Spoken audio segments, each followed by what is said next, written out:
paano ko ba nagawa yung ganyang selfie kami with Harry Potter. Kung gusto mong malaman, tapusin mo ang video na to.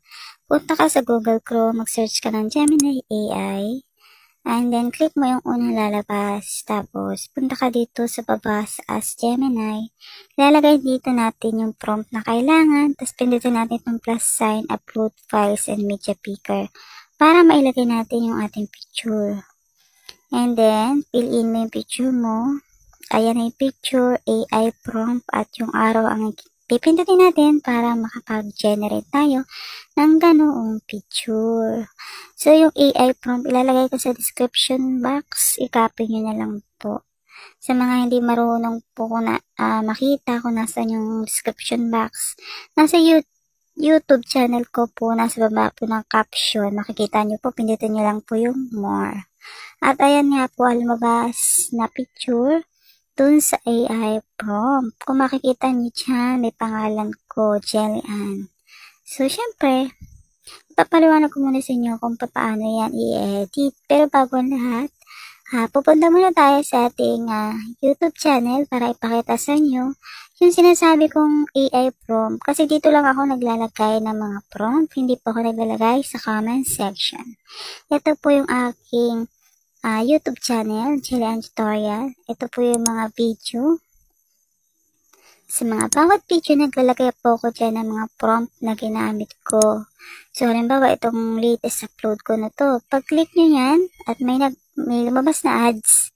Tapusin nyo muna yung ads, tapos makikita nyo yung aking video. Ito yung caption, may more sa baba, at ito na nga po yung description box. Pindutin nyo ulit yung more, at makikita nyo na po diyan yung mga AI prompt na ginamit ko.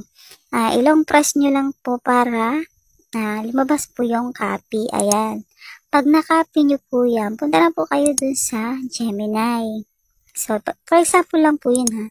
Tapos, ito na nga po yung ginamit ko dito na AI prompt. Kasi, i-upload ko pa lang to sa aking YouTube channel. And then, ipipaste natin dito. At syempre, papalitan natin ang pangalan. Yung Jelly Ann, ay lalagay mo yung pangalan mo. Kasi hindi naman nga Jelly Ann ang pangalan mo. Ako yun. Kinapin mo nga lang yung prompt na ito. Kaya nga i-edit natin. Ito yun. Then, alisin mo lang yung Jelly Ann. I-delete natin. Lagay mo yung pangalan mo. Pero hindi ko naman alam ang pangalan mo.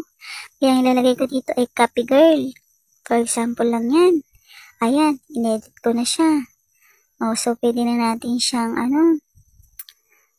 ipindutin yung araw para mag-generate na yung picture at para makita nyo na hindi na Jelly Ann ang lalabas dyan.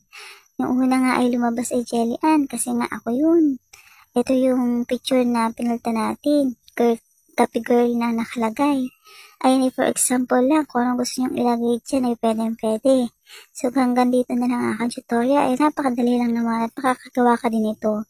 At kung napanood mo to ay makakagawa ka na rin. So, pag dinownload mo lang siya, ay long press pa lang yung picture and then download image para mag-direct na yan sa iyong gallery.